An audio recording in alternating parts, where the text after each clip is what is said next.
Alright everyone, let's dive right in. We're exploring the concept of influence, and this information, while incredibly powerful, should be approached with caution. We're talking about techniques that can be used to sway people, so understanding them is crucial, both for using them ethically and for protecting yourself from manipulation. Some claim this information is a must-read, practically a Bible for understanding human behavior. However, be warned, these very same techniques have been associated with groups that employ mind control. It's said that cults may use these strategies. The power to influence can be used for good or for ill. We're talking about influencing people, getting them to say yes, whether it's in business, relationships, or even just everyday interactions.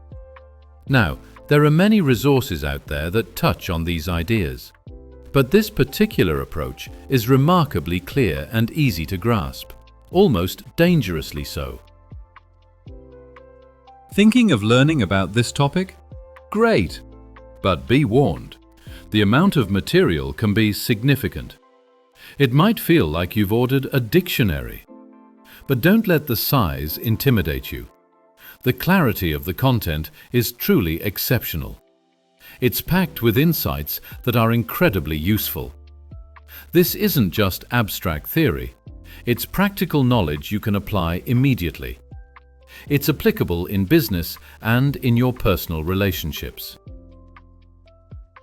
Is it really possible to sway people so easily? Can you truly move someone's heart with a simple trick? It might sound like some urban legend, but trust me, there's something to it. The key point is this: people who didn't think they could influence others were able to, by studying how our mind works and society works together. This person was originally someone who got easily manipulated. They used to buy things they didn't need and get talked into things they didn't want to do. That's what inspired them to study social psychology. They started conducting experiments, but soon realized that there were experts already using these techniques. Salespeople, corporations, even religious organizations. So they went undercover. This person learned from them, studied their methods, and what did they find? After infiltrating various religious groups and businesses, they discovered that all these influence tactics could be boiled down to 6 key principles. It's a huge relief to know that the core of influence, the real driving force behind sales, persuasion, and negotiation, could be distilled into just 6 things. So, how do these 6 principles actually move people's hearts? The important thing to understand is that human behavior, despite its complexity, often follows predictable patterns. We react in certain ways to certain stimuli. If someone does this, we tend to do that. It's like a built-in response system. Of course, we'd all like to believe that every decision we make is carefully considered, weighed, and analyzed. But the truth is, we simply don't have the time or energy to do that for every single choice. Imagine choosing between a 1,000 yen lunch and a 2,000 yen lunch. Do you have time to analyze the calories and nutritional value of each option? Probably not. Instead, you might look around and see what everyone else is ordering. If everyone is choosing the 2,000 yen option, you might feel pressured to do the same. Everyone's getting the 2,000 yen one, so I guess I will too. Similarly, have you ever ordered a drink you didn't really want just because everyone else was? These are examples of automatic behavior patterns. Why do these automatic behavior patterns exist? Because they're beneficial. It's impossible to analyze every single piece of information we encounter.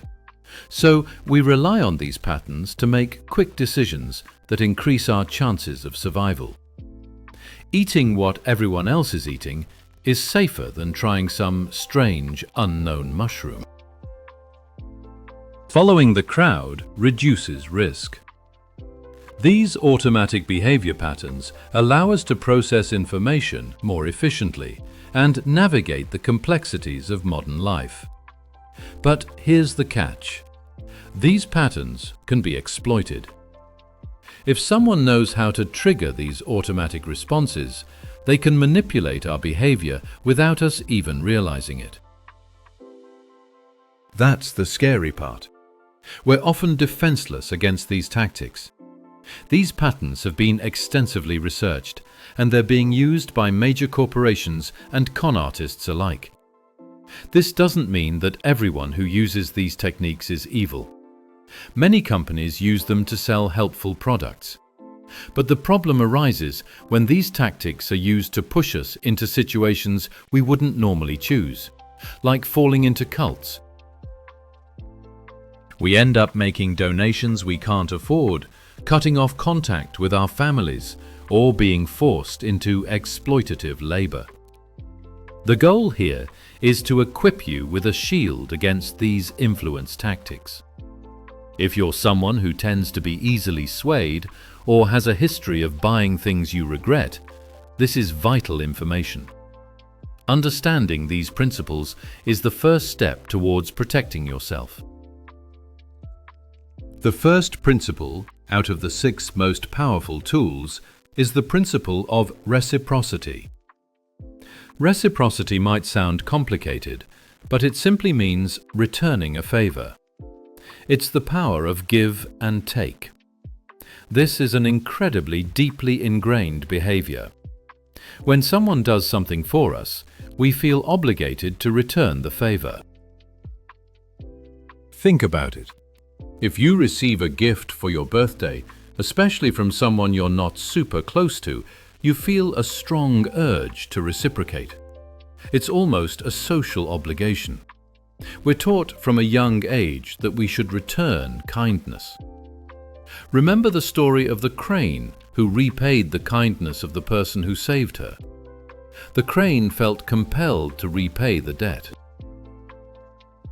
The world is full of examples of reciprocity in action. Think about free samples. There's no such thing as a free lunch.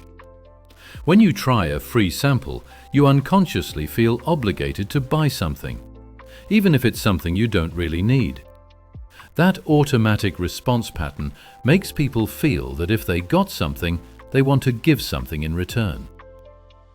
Political donations are another great example. And this is exactly the core of something we call the gift attack.